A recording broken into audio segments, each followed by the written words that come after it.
Go back, get up there.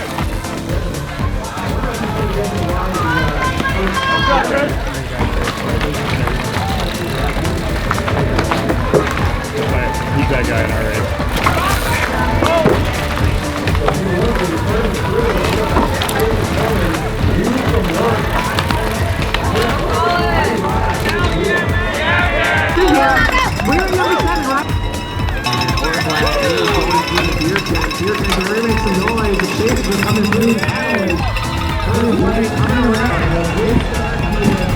Go first, come on! Yeah, go!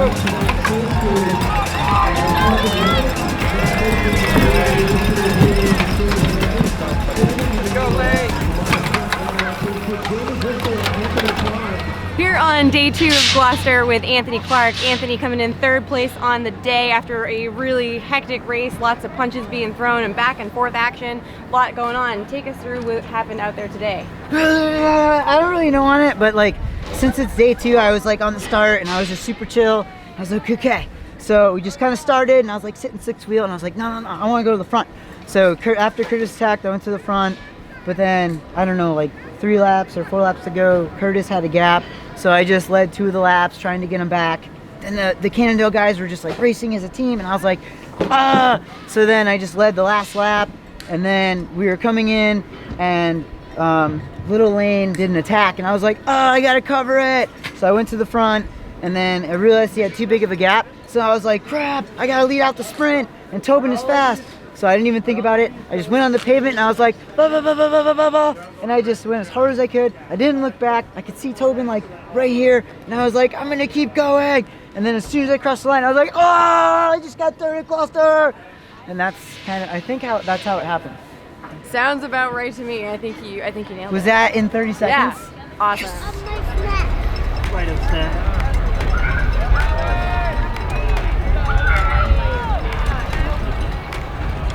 Bike, go band, fall now.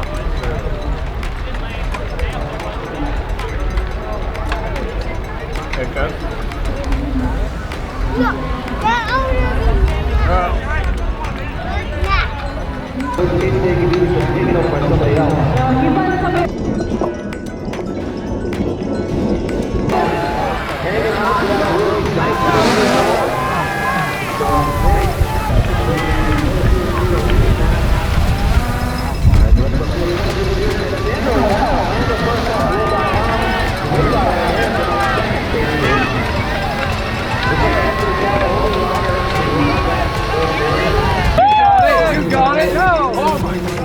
Come on, you're closing the gap. Go get him.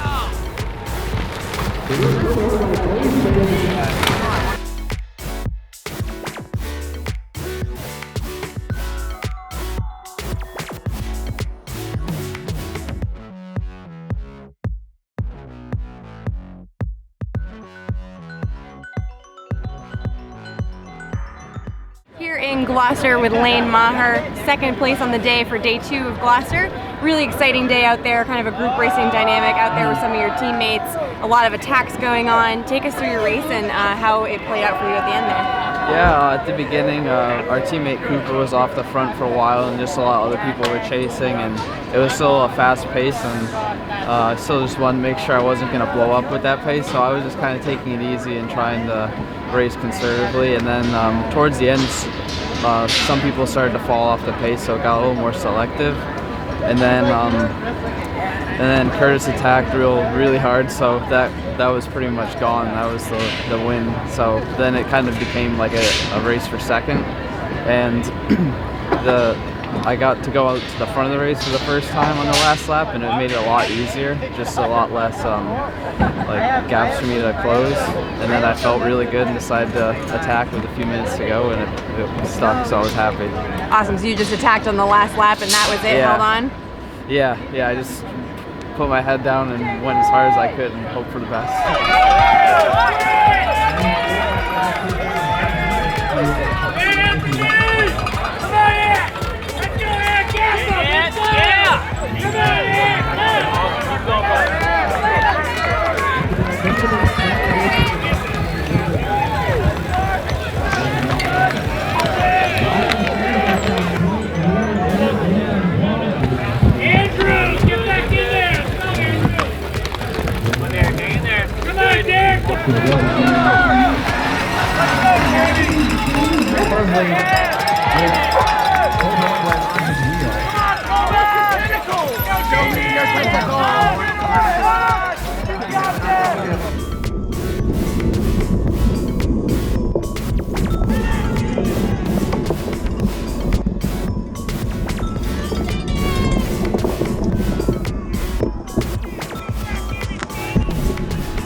See what happens. He's got 2 more laps to try to respond to that.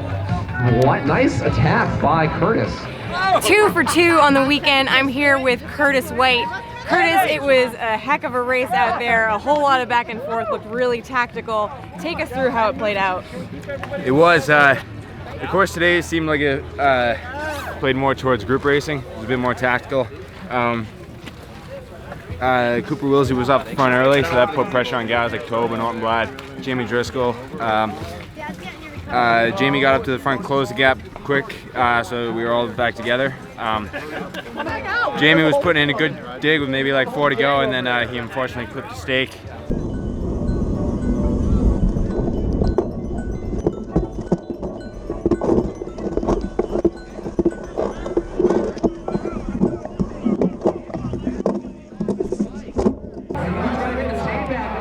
It was unfortunate for him, but I think it also worked to my benefit. He had started his attack, strung the group out, and then, yeah, unfortunate for him, but that was something I had to capitalize on, and that was the gap.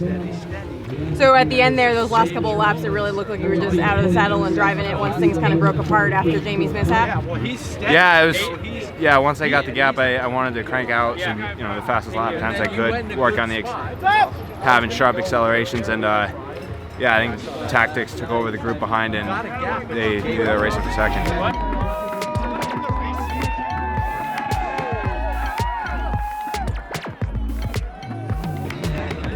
Taking duties for more Canada on the front. Jamie Driscoll, look at this. Jamie Driscoll. Curtis White is going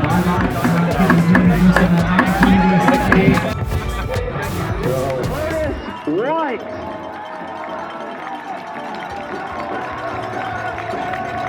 So we're going to make sure Curtis gets on over to Drew. Do you want to go get Curtis over to the gazebo? Yeah, we'll make sure that Curtis, after we go on podium, Lane Martin, second place. And Anthony Clark leading out over the Armblack, coming through. It looks like Anthony got third. Hoping provisionally in third.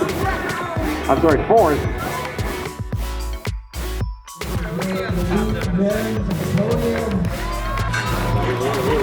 Let's go.